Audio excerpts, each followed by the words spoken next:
Nada, eu solo quería pues, decir que si para Jan esto era, bueno, no explicaches que está sin rematar, o sea, contamos con a vosa opinión para rematar esta pena. E, bueno, él decíame que era como unha carta de amor a un crítico amigo, José Miguel Latorre, unha carta con falta de ortografía.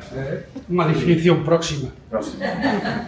E para min foi unha maneira de agradecerle a Jan tantos anos de cine, tantas tardes ali no Buenos Aires, que eu creo que o que teño de amor polo cine, en gran parte tamén é... E aquí no Cineclub, durante 8 ou 9 anos, pasamos casi 500 películas.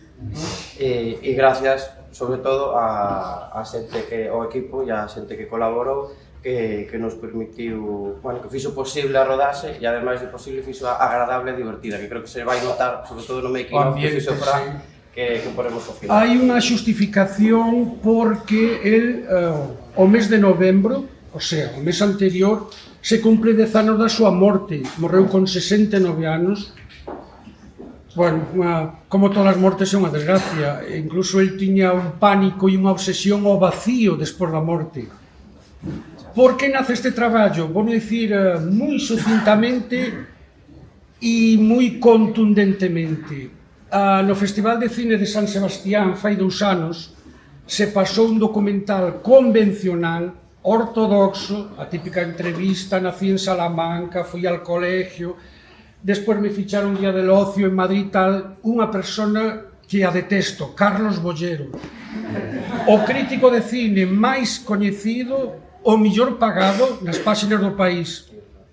Eu non vou soltar porque hai infantes, non vou soltar, por exemplo, un cineasta que eu admiro, Jean-Louis Godard, el dixo no país, el cine de Godard me lo paso por los infantes.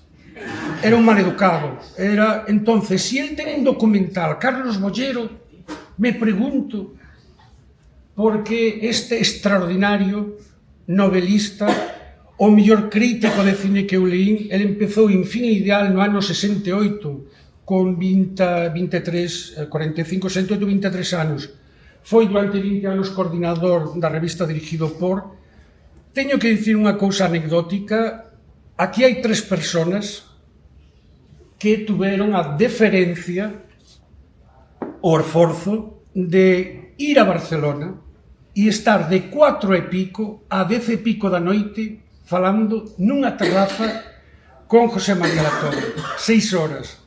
Antonio Rodríguez Losada, Antonio a Roma, Daniel da Pía Barral. Eles tamén poden opinar con distancia brechtiana, ecuanimidade, obxectividade, quen era esa persona, porque eu me leva unha pasión quizá un tanto desaforada e pido disculpas, o sea que era un hooligan del. Gracias.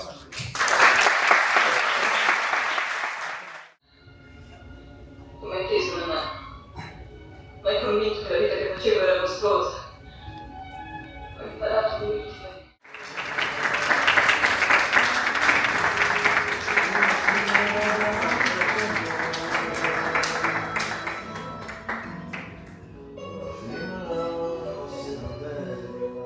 Un documental convencional, coa típica estructura pedagóxica ou didáctica que eu non pretendi nunca, porque o cine, claro, se alguén quere acercarse ao mundo dos textos cinematográficos ou ao mundo novelístico da Torre, o mellor é leelo. Non todo neste planeta está en ruínas, e eu creo que hai que confiar en que o cine remonte esa crisis, e tamén a música, menos ruidos e máis boa música,